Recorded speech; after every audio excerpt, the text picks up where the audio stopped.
ਅੱਜ ਦਾ ਪੈਪਲੌਗ ਦੇਖਣ ਵਾਲੇ ਸਾਰੇ ਦਰਸ਼ਕਾਂ ਦਾ ਬਹੁਤ-ਬਹੁਤ ਸਵਾਗਤ ਹੈ। ਪੇਸ਼ ਹਾਂ ਅੱਜ ਦੇ ਤੱਥ ਦੇ ਨਾਲ। ਭਾਰਤ ਦੇ ਕੁਝ ਹਿੱਸਿਆਂ ਵਿੱਚ ਪੀਣ ਵਾਲੇ ਪਾਣੀ ਦੀ ਬਹੁਤ ਜ਼ਿਆਦਾ ਕਿੱਲਤ ਹੈ। ਭਾਰਤ ਦੁਨੀਆ ਦੇ ਸਭ ਤੋਂ ਵੱਧ ਘੱਟ ਪਾਣੀ ਵਾਲੇ ਮੁਲਕਾਂ ਵਿੱਚ ਆਉਂਦਾ ਹੈ। ਪਰਿਆਵਰਣ ਦੇ ਮਾਮਲੇ ਵਿੱਚ ਵੀ ਅਸੀਂ 180 ਦੇਸ਼ਾਂ ਦੇ ਵਿੱਚੋਂ ਸਭ ਤੋਂ ਹੇਠਲੇ ਨੰਬਰ ਤੇ 180 ਤੇ ਹੀ ਆਉਂਦੇ ਹਾਂ। 75 ਸਾਲਾਂ ਦੀ ਆਜ਼ਾਦੀ ਤੋਂ ਬਾਅਦ ਵੀ ਅਸੀਂ ਹਰ ਇੱਕ ਪ੍ਰਾਣੀ ਅਤੇ ਮਨੁੱਖ ਦੇ ਲਈ ਸਾਫ਼ ਸੁਥਰਾ ਅਤੇ ਸਵੱਛ ਪੀਣ ਵਾਲਾ ਪਾਣੀ ਮੁਹੱਈਆ ਨਹੀਂ ਕਰ ਸਕੇ। ਕੇਰਲਾ ਦੇ 60 ਪਿੰਡ ਜੋ ਕਿ ਝੋਨਾ ਲਾਉਣ ਦੇ ਵਿੱਚ ਜਾਂ ਉਹਦੀ ਪੈਦਾਵਾਰ ਵਿੱਚ ਬਹੁਤ ਸਥਾਨ ਰੱਖਦੇ ਹਨ, ਉਹਨਾਂ ਪਿੰਡਾਂ ਦੇ ਵਿੱਚ ਲੋਕਾਂ ਨੂੰ 1 ਮਹੀਨੇ ਦੇ ਪਾਣੀ ਦੇ ਲਈ, ਪੀਣ ਵਾਲੇ ਪਾਣੀ ਦੇ ਲਈ 1000 ਰੁਪਏ ਤੋਂ 3000 ਰੁਪਏ ਤੱਕ ਖਰਚਣੇ ਪੈ ਰਹੇ ਹਨ। ਕਿਸੇ ਨੇ ਕਿਹਾ ਸੀ ਕਿ 21ਵੀਂ ਸਦੀ ਦੇ ਵਿੱਚ ਲੜਾਈਆਂ ਪੀਣ ਵਾਲੇ ਪਾਣੀ ਲਈ ਜਾਂ ਪਾਣੀ ਲਈ ਹੋਣਗੀਆਂ। ਪੰਜਾਬ ਦੇ ਹਾਲਤ ਵੀ ਇਹੋ ਜਿਹੀ ਹਨ। ਅਸੀਂ ਪੰਜਾਬ ਵਿੱਚ 1 ਕਿਲੋ ਝੋਨਾ ਪੈਦਾ ਕਰਨ ਦੇ ਲਈ ਤਕਰੀਬਨ 2500 ਲੀਟਰ ਪਾਣੀ ਖਰਚਦੇ ਹਾਂ, ਜਿਸ ਦਾ ਜ਼ਿਆਦਾਤਰ ਹਿੱਸਾ ਜ਼ਮੀਨੀ ਪਾਣੀ ਦਾ ਹੁੰਦਾ ਹੈ, ਜੋ ਕਿ ਤਕਰੀਬਨ 12 ਲੱਖ ਤੋਂ ਵੱਧ ਟਿਊਬਵੈੱਲਾਂ ਦੇ ਰਾਹੀਂ ਜ਼ਮੀਨ ਦੇ ਵਿੱਚੋਂ ਕੱਢਿਆ ਜਾਂਦਾ ਹੈ। ਪੰਜਾਬ ਦੇ ਕੁਝ ਜ਼ਿਲ੍ਹੇ ਜ਼ਹਿਰੀਲੇ ਪਾਣੀ ਦੀ ਭੇਂਟ ਚੜ੍ਹ ਚੁੱਕੇ ਹਨ ਅਤੇ ਉਹਨਾਂ ਨੂੰ ਕੈਂਸਰ ਵਾਲੇ ਜ਼ਿਲ੍ਹੇ ਵੀ ਕਿਹਾ ਜਾਂਦਾ ਹੈ। ਹੁਣ ਅਸੀਂ ਆਉਂਦੇ ਹਾਂ ਅਗਲੀ ਕਹਾਣੀ ਦੇ ਨਾਲ। ਮਹਾਰਾਜਾ ਰਣਜੀਤ ਸਿੰਘ ਦੇ ਮਰਨ ਤੋਂ ਬਾਅਦ 1849 ਵਿੱਚ ਅੰਗਰੇਜ਼ਾਂ ਦਾ ਕਬਜ਼ਾ ਹੋ ਗਿਆ, ਤਾਂ ਉਹਨਾਂ ਨੇ ਸੋਚਿਆ ਕਿ ਜੇ ਜ਼ਮੀਨ ਮਾਲਕਾਂ ਨੂੰ ਜੋ ਉੱਥੇ ਖੇਤੀ ਕਰਦੇ ਹਨ ਤੇ ਬੜੇ ਜ਼ਗੀਰਦਾਰਾਂ ਕੋਲੋਂ ਜੋ ਕਿਸਾਨਾਂ ਨੂੰ ਕਰਜ਼ਾਈ ਰੱਖਦੇ ਹਨ ਬਚਾ ਕੀਤਾ ਜਾਏ ਤਾਂ ਉਹ ਅੰਗਰੇਜ਼ੀ ਸਰਕਾਰ ਦੇ ਵਫ਼ਾਦਾਰ ਰਹਿਣਗੇ। ਉਹਨਾਂ ਨੇ ਜ਼ਮੀਨਾਂ ਦੇ ਬਾਰੇ ਵਿੱਚ ਜਾਣਕਾਰੀ ਇਕੱਠੀ ਕਰਨੀ ਸ਼ੁਰੂ ਕਰ ਦਿੱਤੀ। ਬਹੁਤ ਜ਼ਮੀਨ ਸਿਰਫ ਬਾਰਿਸ਼ ਦੇ ਪਾਣੀ ਤੇ ਨਿਰਭਰ ਹੋਣ ਕਾਰਨ ਬੰਜਰ ਪਈ ਸੀ ਅਤੇ ਬੇਆਬਾਦ ਵੀ ਸੀ।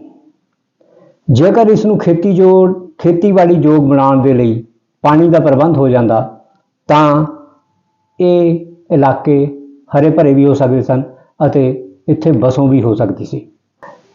ਉਹਨਾਂ ਨੇ ਇਸ ਜ਼ਮੀਨ ਨੂੰ ਬੜੇ ਪੱਧਰ ਤੇ ਖੇਤੀਬਾੜੀ ਯੋਗ ਬਣਾਉਣ ਲਈ ਲੋਕਾਂ ਨੂੰ ਬੜੇ ਟੁਕੜੇ ਦੇ ਕੇ ਉੱਥੇ ਵਸਾਉਣ ਦੀ ਸਕੀਮ ਤਿਆਰ ਕਰ ਲਈ। ਸਭ ਤੋਂ ਪਹਿਲਾਂ ਉਹਨਾਂ ਨੇ ਇੰਗਲੈਂਡ ਵਿੱਚ ਲੋਕਾਂ ਕੋਲੋਂ ਪੈਸਾ ਸਰਕਾਰੀ ਬੌਂਡ ਰਾਹੀਂ ਇਕੱਠਾ ਕਰਨਾ ਸ਼ੁਰੂ ਕਰ ਦਿੱਤਾ ਅਤੇ ਉਹਨਾਂ ਨੂੰ ਇੱਕ ਵਿਆਜ ਦੇਣ ਦਾ ਵਾਅਦਾ ਕੀਤਾ ਗਿਆ। ਪੱਛਮੀ ਪੰਜਾਬ, ਜੋ ਆ ਕੇ ਅੱਜ ਕੱਲ੍ਹ ਪਾਕਿਸਤਾਨ ਹੈ, ਵਿੱਚ ਨਹਿਰਾਂ ਦਾ ਕੰਮ ਸ਼ੁਰੂ ਕੀਤਾ। ਸਭ ਤੋਂ ਪਹਿਲਾਂ ਸਿੱਧਨਾਈ ਕਲੋਨੀ ਵਿੱਚ 1,76,702 ਏਕੜ ਜ਼ਮੀਨ ਤਕਰੀਬਨ 2705 ਲੋਕਾਂ ਨੂੰ ਦਿੱਤੀ ਗਈ, ਜਿਸ ਵਿੱਚ ਘੱਟ ਤੋਂ ਘੱਟ 50 ਏਕੜ ਦਾ ਟੁਕੜਾ ਇਸ ਸ਼ਰਤ ਤੇ ਦਿੱਤਾ ਗਿਆ ਕਿ ਫਸਲ ਨੂੰ ਪਾਣੀ ਲਈ ਦੇਣ ਦੇ ਲਈ ਉਹ ਖੂਹ ਲਵਾਵੇਗਾ। ਬੇਸ਼ੱਕ ਇਸ ਜ਼ਮੀਨ ਦਾ ਬਹੁਤਾ ਹਿੱਸਾ ਮੁਲਤਾਨ ਵਾਸੀਆਂ ਲਈ ਸੀ, ਪਰ ਪਹਿਲ ਲਾਹੌਰੀਆਂ, ਅੰਮ੍ਰਿਤਸਰ ਦੇ ਸਿੱਖ ਜੱਟਾਂ, ਗੁਰਦਾਸਪੁਰ, ਹੁਸ਼ਿਆਰਪੁਰ, ਜਲੰਧਰ ਅਤੇ ਫਿਰੋਜ਼ਪੁਰ ਦੇ ਲੋਕਾਂ ਨੂੰ ਦਿੱਤੀ ਗਈ। ਇਸ ਤੋਂ ਲਾਭ ਹੁੰਦਾ ਦੇਖ ਕੇ ਬਾਕੀ ਲੋਕਾਂ ਦੇ ਵਿੱਚ ਵੀ ਇੱਥੇ ਆਉਣ ਦੀ ਹੋੜ ਲੱਗ ਗਈ। ਮਿੰਟਗੁਮਰੀ ਵਿੱਚ ਵੀ ਇਹ ਪ੍ਰਯੋਗ ਕੀਤਾ ਗਿਆ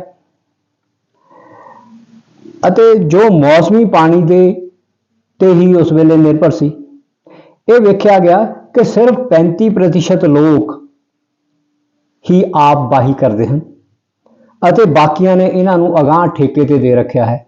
ਬਾਬਾ ਨਾਨਕ ਜੀ ਦੇ 13ਵੇਂ ਵੰਸ਼ਜ ਤੇ 2 ਪੁੱਤਰਾਂ ਵਿੱਚੋਂ ਇੱਕ ਖੇਮ ਸਿੰਘ ਬੇਦੀ, ਜੋ ਕਿ ਰਾਵਲਪਿੰਡੀ ਦੇ ਰਹਿਣ ਵਾਲੇ ਸਨ, ਨੂੰ 7800 ਏਕੜ ਇੱਥੇ ਦਿੱਤੀ ਗਈ, ਜਦਕਿ ਦੂਸਰੇ ਪੁੱਤਰ ਸੰਪੂਰਨ ਸਿੰਘ ਕੋਲ ਤਕਰੀਬਨ 14 ਪਿੰਡਾਂ ਦੀ ਜ਼ਮੀਨ ਸੀ।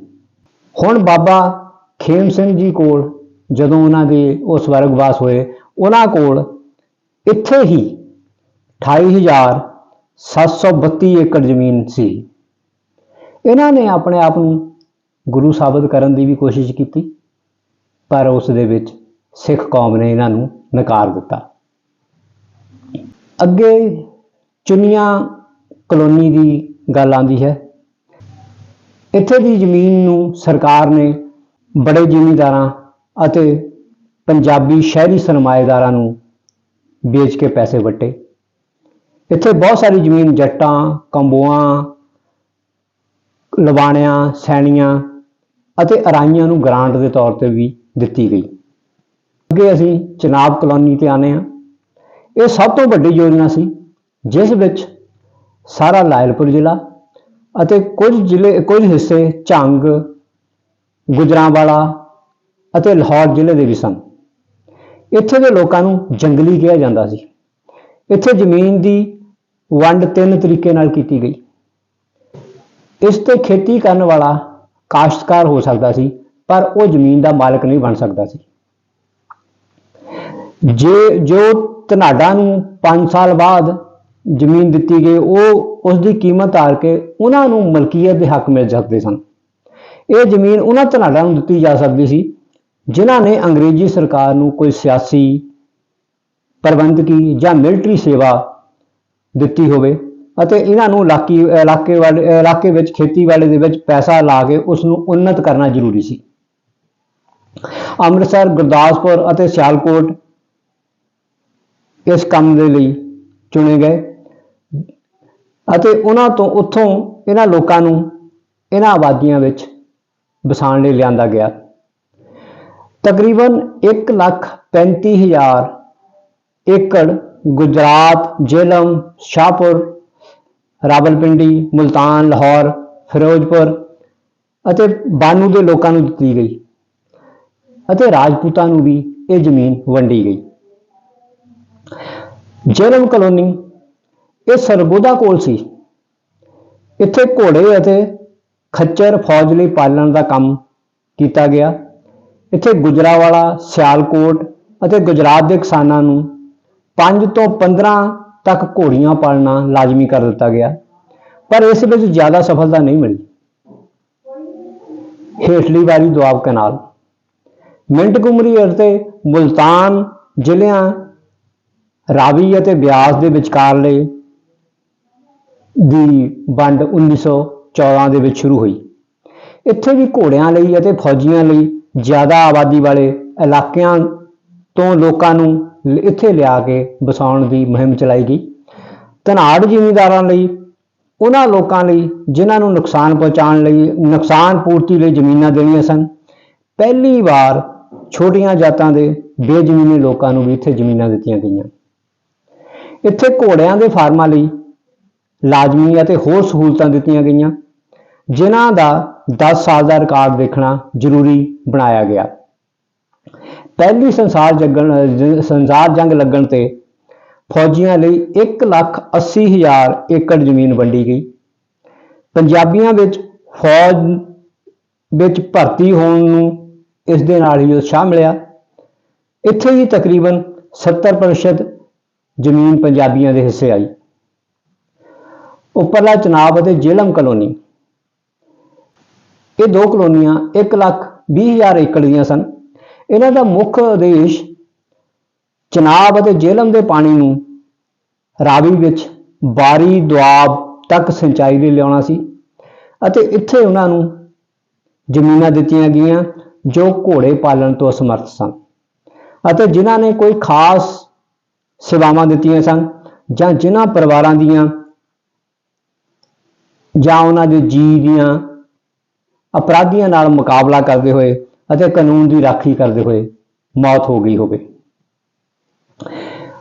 नीलीवार कलोनी ये 1926 विच बनने वाली आखिरी कलोनी सी जो सिरे ना चढ़ सकी।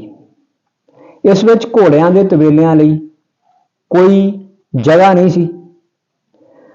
75,000 एकड़ साबका फौजियां लई सी। इत्थे उन्हां नूं जमीन मिलनी सी जिन्हां दी जमीन दी पानी दे मार हेठ आण विच जां सेम दे विच आण कारण जमीन जां दरिया दे नाल खुर गई सी, उन्हां नूं ये जमीन मिलनी सी।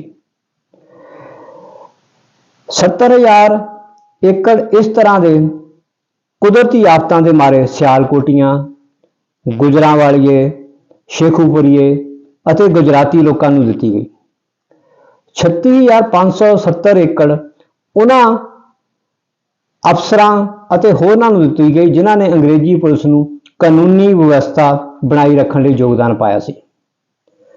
ਅਪਰਾਧੀ ਕਹੀ ਜਾਣ ਵਾਲੀਆਂ ਕੌਮਾਂ ਨੂੰ ਵੀ ਕੁਝ ਹਿੱਸਾ ਦਿੱਤਾ ਗਿਆ ਤਾਂ ਜੋ ਅਪਰਾਧ ਦੇ ਰਸਤੇ ਤੇ ਉਹ ਨਾ ਜਾਣ। 45% ਹਿੱਸਾ ਨਿਲਾਮੀ ਦੇ ਰੱਖਿਆ ਗਿਆ, ਜਿਸ ਤੋਂ ਸਰਕਾਰ ਨੂੰ ਪੈਸਾ ਆਉਣ ਦੀ ਆਸ ਸੀ। ਇੱਕ ਕਾਰਨ ਇਹ ਵੀ ਸੀ ਕਿ ਇੱਥੇ ਲਗਾਈ ਗਈ ਪੂੰਜੀ ਤੇ ਲੜਾਈ ਤੋਂ ਬਾਅਦ ਅੰਗਰੇਜ਼ੀ ਸਰਕਾਰ ਨੂੰ ਮੁਨਾਫਾ ਚਾਹੀਦਾ ਸੀ ਅਤੇ ਵਿਆਜ ਦੀਆਂ ਦਰਾਂ ਵੱਧ ਜਾਣ ਕਾਰਨ ਉਹਨਾਂ ਦੀ ਹਾਲਤ ਮਾੜੀ ਹੋ ਗਈ ਸੀ। ਪਰ ਮੰਦੀ ਕਾਰਨ ਜ਼ਮੀਨ ਦੀਆਂ ਕੀਮਤਾਂ ਬਹੁਤ ਡਿੱਗ ਪਈਆਂ। 3 ਨਿਲਾਮੀਆਂ ਵਿੱਚ 10 ਸਾਲਾਂ ਵਿੱਚ ਸਿਰਫ 3773 ਏਕੜ ਜ਼ਮੀਨ ਹੀ ਵਿਕੀ ਸੀ, ਜੋ ਕਿ ਇਸ ਲਈ ਰੱਖੀ ਗਈ ਕੁੱਲ ਰਕਮ ਦਾ ਸਿਰਫ ਤੀਜਾ ਹਿੱਸਾ ਹੀ ਸੀ। ਇਹ ਜ਼ਮੀਨ ਵਿੱਚੋਂ ਸਰਕਾਰ ਨੇ ਹੁਣ 3,19,000 ਏਕੜ ਨੂੰ ਆਰਜੀ ਤੌਰ ਤੇ ਰੱਜੇ ਪੁੱਜੇ ਅਮੀਰਾਂ ਨੂੰ ਦੇਣ ਦਾ ਫੈਸਲਾ ਕਰ ਲਿਆ, ਕਿਉਂਕਿ ਇਹ ਜ਼ਮੀਨ ਬਹੁਤ ਘੱਟ ਸਮੇਂ ਲਈ ਦਿੱਤੀ ਗਈ ਸੀ। ਸੋ ਇਸ ਲਈ ਇੱਥੇ ਬਹੁਤ ਬੇਈਮਾਨੀਆਂ ਸ਼ੁਰੂ ਹੋ ਗਈਆਂ। ਲੋਕਾਂ ਨੇ ਅੱਗੇ ਠੇਕੇ ਤੇ ਦੇਣੀਆਂ ਸ਼ੁਰੂ ਕਰ ਦਿੱਤੀਆਂ ਅਤੇ ਠੇਕੇ ਤੇ ਲੈਣ ਵਾਲੇ ਲੋਕਾਂ ਨੇ ਠੇਕਾ ਨਾ ਤਾਨ ਕਰਨ ਸਨ ਉਹਨਾਂ ਜ਼ਿਮੀਂਦਾਰਾਂ ਦੇ ਕਰਜ਼ਾਈ ਹੋ ਗਏ। ਇਸ ਤੋਂ ਬਾਅਦ ਅੰਗਰੇਜ਼ਾਂ ਨੇ ਸਾਲ 1900 ਵਾਲੇ ਐਕਟ ਤੇ ਅਮਲ ਕਰਨਾ ਸ਼ੁਰੂ ਕਰਤਾ, ਜਿਸ ਦੀ ਗੱਲ ਮੈਂ ਅਗਲੇ ਐਪੀਸੋਡ ਵਿੱਚ ਕਰਾਂਗਾ। ਤਦ ਤੱਕ ਧੰਨਵਾਦ।